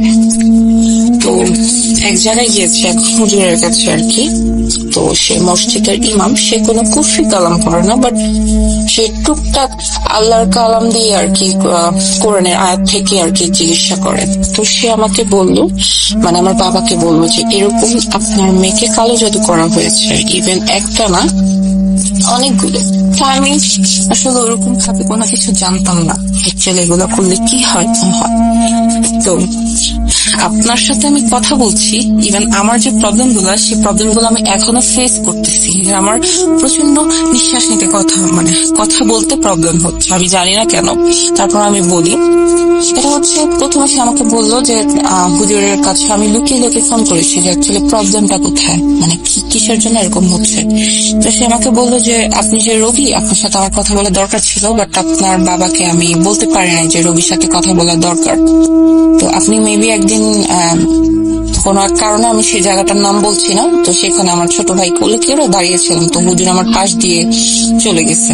তো আমাকে বললো যে আপনি কি সে ছিলেন? আমি বলছি জি। আপনি আমাকে চিনলেন কিভাবে, যেহেতু আপনি আমাকে দেখেন না? বলতেছে যে আমি যে আপনার কাজ করিয়েছি, আমি আপনাকে চিনতে পেরেছি, বাট সেদিন আসলে কথা বলার সুযোগটা পাইনি। তো এরপরে কি করেছে, আমাকে বলছে যে আপনার কাছে তার চুল আছে, আপনি তাকে কেন চুল দিয়েছিলেন? তো আমি বললাম একদিন হচ্ছে আমরা ঘুরতে গিয়েছিলাম, তো আমি যেহেতু আর কি এমনি বাইরে খোলা চলে যায় না, হিজাব পরেছিলাম, তো হিজাবটার সাইড দিয়ে 4-5টা চুল আসছে। ও কি করেছিল যে চুলগুলো এক টান দিয়ে ছিঁড়ে তার পকেটে নিয়ে গেছিল। তারপর আমি আসলে এগুলো তো জানতাম না যে আসলে মানে কিভাবে এগুলো কি করে।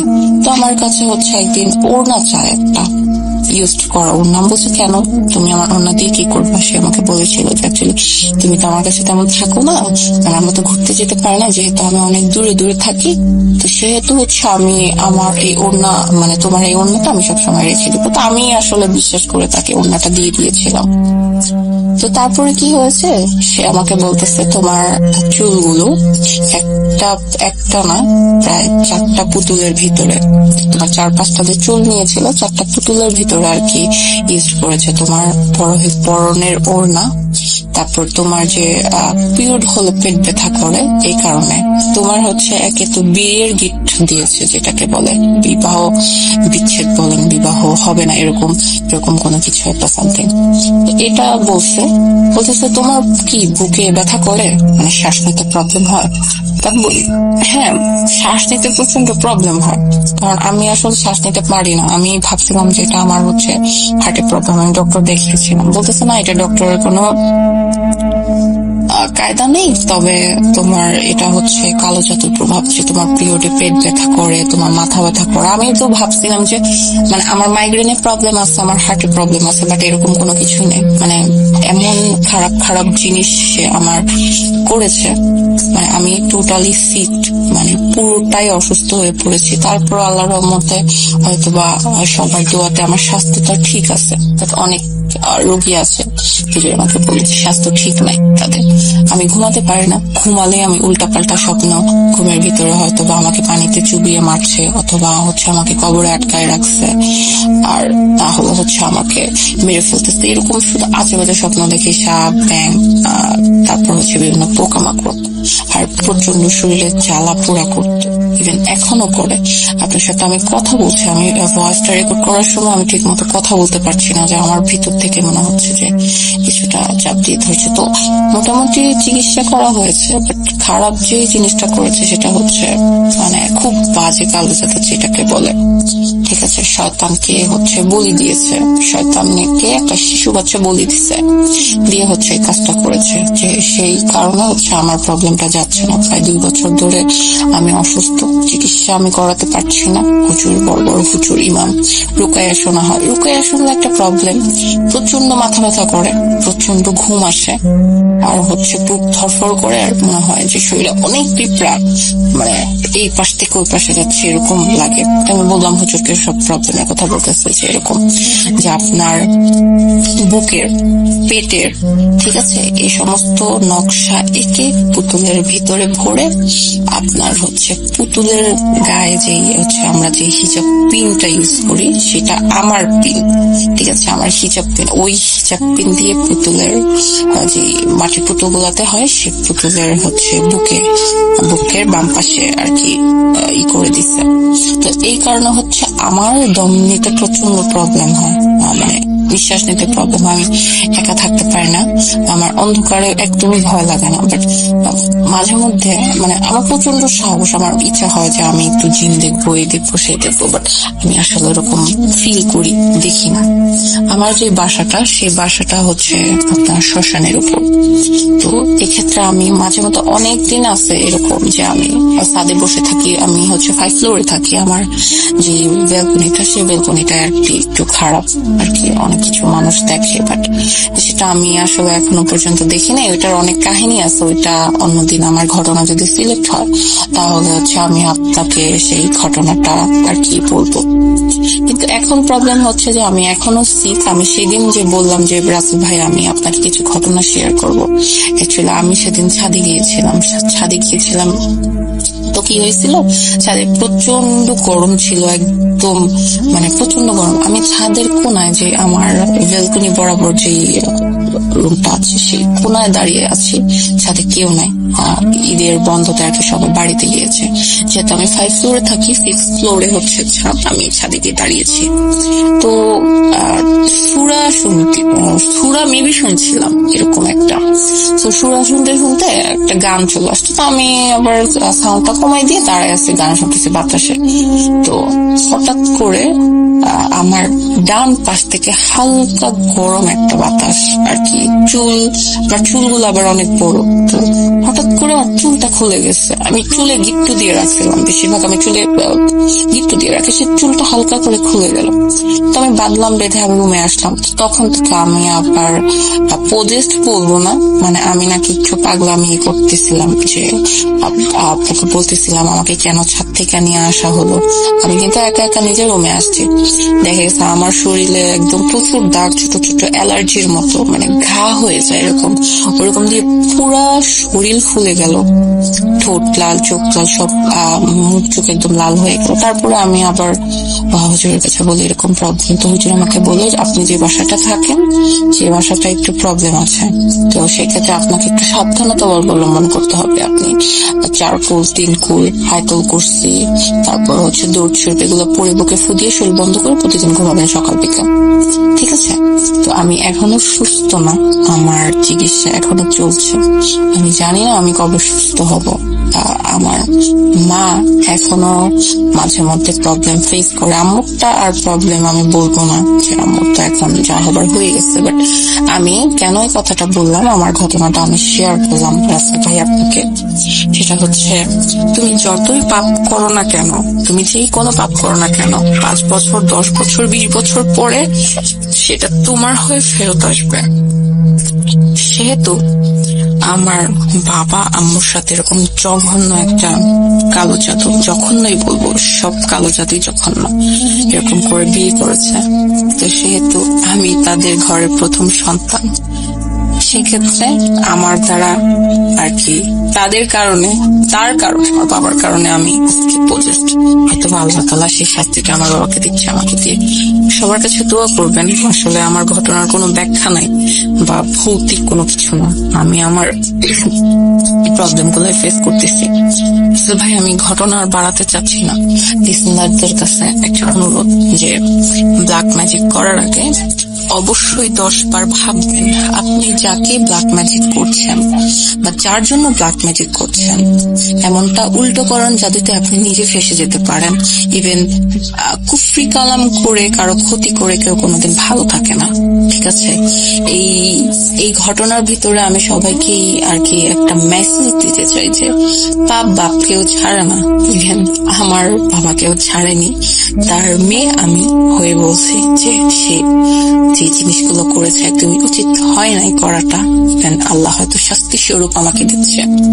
তো দয়া করে কখনোই কারো উপর ব্ল্যাক ম্যাজিক করবেন না, উপরে আল্লাহ আছে, উনি ঘুরাই দিবে আপনাকে, আপনার পজিশন ঘুরাইয়া দিবে একদম, যার কারণে আপনি নিজে ধ্বংস হয়ে যেতে বাধ্য।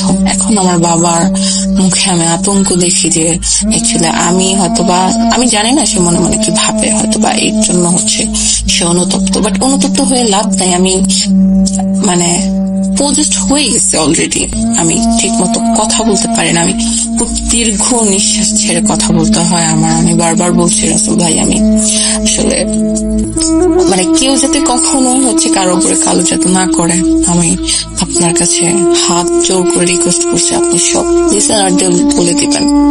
আমি আসলে নিঃশ্বাস নিতে আমার এখনো কষ্ট হচ্ছে, দোয়া করবেন যাতে আল্লাহ তাআলা আমাকে দ্রুত সুস্থ করে দেয়।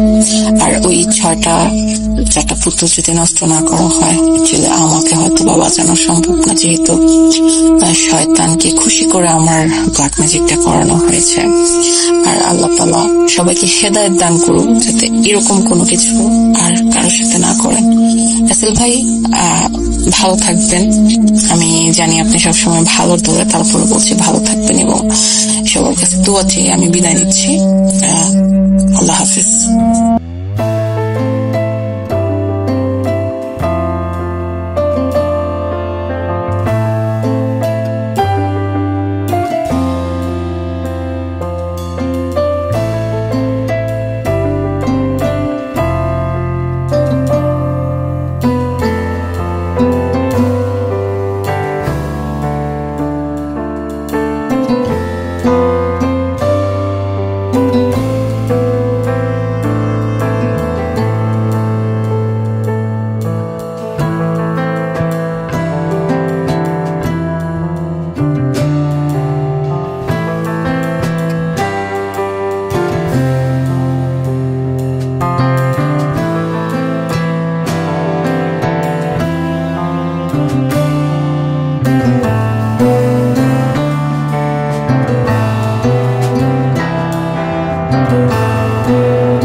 না।